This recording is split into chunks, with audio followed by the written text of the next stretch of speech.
While Norton's authority was fully respected in the West, his power waned the farther one traveled east. His lack of recognition may have been what allowed such an upstart to proclaim themselves king and get away with it. But it still seems like a poor explanation for the problem. Folks can't just go around proclaiming themselves the ruler of a country, and it demands the whole sanctity of government. Norton realized this, and when news of King Stelifa reached the west coast, Emperor Norton knew he had to act quickly to preserve the power of his throne. Like Norton, Stelifa maintained contact with many world leaders, both in government and in the church, and, like Norton, he expected the same treatment deserved of actual royalty in the city's finest restaurants and hotels. The monarchy thanks you for the delicious dinner prepared by your staff. I think for dessert I shall have money. You expect I, Stelifa, Prince of the House of David and Guardian of the American Destinies, to pay? This is an outrage. To ask His Majesty for pay... Get your hands off me, you're crumpling my suit. Whoa! And if I catch you here again, I'll call the police. The nerve of that brute! I shall have his head on the chopping block by tomorrow morning. Doorman, fetch me a carriage. I have a very important meeting with the Prime Minister of France and I shan't be late. Fortunately, Stelifa's reign was short-lived, and upon the fall of his empire, Norton issued this royal edict. Off with his head! So much for cooking other people's goose. The legitimate authorities of New York are hereby commanded to seize upon the person of one Stelifa, styling himself king or prince of the House of David, and send him in chains to San Francisco, California, for trial before our imperial courts, on various charges of fraud alleged against him in the public prints. As we shall soon see, Emperor Norton had quite a knack for dealing with problems within his empire.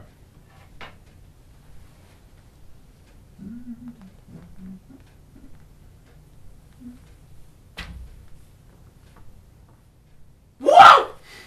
Whoa! Look at those young men swimming around in the ocean without any clothes on! Why, it's getting to be that a poor old woman like myself can't even walk around secluded backcountry roads without seeing some young buck gallivanting about in his birthday suit. The nerve of those strapping, chiseled young men. Oh. Excuse me, citizen. Whoa! Well, who's there? I'm not doing anything of the sort. Oh, I couldn't help but overhear your concerns. Rest assured that with the full power of the Empire, I shall have this problem dealt with immediately. Carry on with your business, and I shall have a local constable deal with these nudists. There's no rush, Your Majesty. I'm sure there's plenty of other problems to deal with. No, don't worry. His Majesty is more than happy to make time for all of his citizens. Have a good day. Thank you, Your Majesty. Oh, you're welcome. Such a kind, thoughtful man, and what an innovator our Emperor was, too. When His Majesty realized the hassle that boats had traveling to the inland town of Petaluma while navigating that circuitous route of Petaluma Creek, he simply ordered for it to be straightened. And not only that, but he was a man of science. Whoa! Look at that face up in the window of Mrs. Jorgensen's home! What could it be? A spirit? An electrograph? Faulty oxidization of the lead happening at the time of the window's manufacturer, sometimes known to glaziers as smoke in the glass?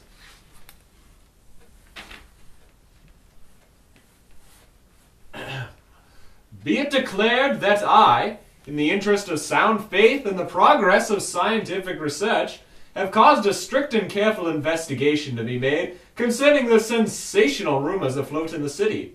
And I find that there's no reason to believe in any supernatural agencies at work among us. The figure in the window is the correct likeness of some man, evidently of foreign birth. While looking out on the window while the glass was under peculiar circumstances, and at a time when his stomach was disordered, either by indigestion or intoxication, acidity of his breath has caused his image on the glass to have been permanently impressed. When not altering the shape of inland bodies of water and making scientific inquiries, Norton puzzled over the issue of taking a wife. You see, sir, I find that if I want to preserve the royal line, I must take on a wife. Then why don't you, Your Majesty? Well, you see how the women of this city act around me? They smile and titter in my presence. They can't help but look upon me. The perfumed letters I receive daily alone are testament to my romantic prowess.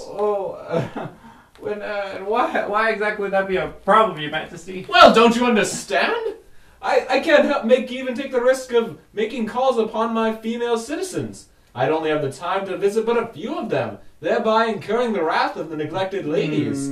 That alone would provoke such a great number of quarrels and burned hearts, I'd be surprised if it didn't start a second civil war. I see a point, Your Majesty. I hadn't thought about it that way. Yes, well, it does take a royal mind to think of these things. I guess so. Emperor, I hope you found time to consider my office to be your prime minister. Please, Your Majesty. You wouldn't have to be looking for an academic advisor. Admiral of the Navy. Oh, my, such ambition. I shall give all of your requests much consideration. Until then, stay loyal to the Empire. Now I must be off. I am almost late to a reception at the Assembly Hall. Emperor Norton was much concerned with education in his empire. Because of this, he was sure to make many visits to the local schools. In particular, he loved to visit the University of California in Berkeley. He was more than happy to invite himself to lectures and the like, including a formal reception in 1876 for the last emperor of Brazil, Dom Pedro. I would like to begin by thanking both President Gilman and the faculty of your university for inviting me to speak. It is a great honor to, well, that is to say,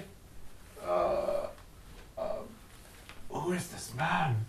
Oh, sir, he's a bit of a local character, you see. He's under the impression that he's the Emperor of the United States. I see. To continue, I'd like to thank all of you for inviting me here to your beautiful college. After the speech, His Majesty Dom Pedro had the good fortune of being introduced to Emperor Norton. I'm honored that you took the time to visit my lecture. Oh, it was no problem at all. I'm always happy to let visitors to my empire know just how welcome they are, especially ones of royalty like myself. It was a great pleasure to meet you. And you.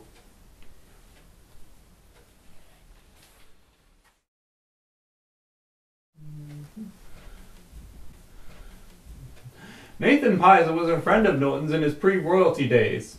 They had met as young men during the 40s in Cape Town, and when visiting San Francisco in '66, Pizer was quite surprised to learn of his old friend's rise to power. The two men returned to Norton's room at the Eureka Lodging House, where they proceeded to share stories of the past. It was then that Nathan started to wonder about Norton's new occupation. I can see that quite a lot has happened since South Africa. Tell me, how did you come to be emperor? I can tell you, but first you must swear upon God and the Empire that you never reveal to anyone about my past in Cape Town. Of course. I am not really the son of John Norton of Cape Town. In truth, I am the crown prince to the throne of France. When I was young, I was sent to South Africa to escape the threat of assassination. It was there that I was adopted by John Norton.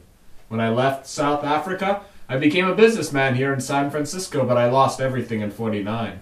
I couldn't live my life in poverty, and finally decided to reveal my true royal identity. I think you're crazy.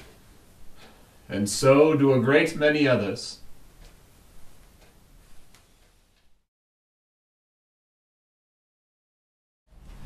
By the 1880s, many of those who had known Joshua Norton in his pre-emperor days were dead and gone. Most San Franciscans only knew him as one of the last relics of the gold rush era. Newcomers who inquired about him were met with any number of tales about his royal lineage. Despite 20 years of rule, his royal deeds seem to have had little effect on the people of San Francisco. But still, he couldn't help but look back on his time as emperor with pride.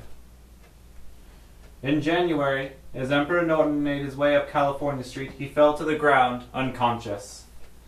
He was rushed to a nearby hospital, but their treatments did nothing, and within minutes Emperor Norton was dead. On his person was found $5.50, a franc piece, a certificate for 98,200 shares of stock in a worthless mine, several imperial bonds, and a collection of fake telegrams bearing the names of various European leaders. All the local newspapers carried memorials of their late emperor in the following days. Now may the God of peace, who brought up from the dead the great shepherd of the sheep through the blood of the eternal covenant. On Saturday, thousands came to see the late emperor as he lay in his rosewood casket. He was dressed in a black satin robe with a white shirt and black tie. Joseph Eastland, a wealthy pioneer who knew Joshua Norton in his earlier days as a businessman, paid for the funeral costs. At 3 o'clock, the casket was brought by hearse to the Masonic cemetery. Amen.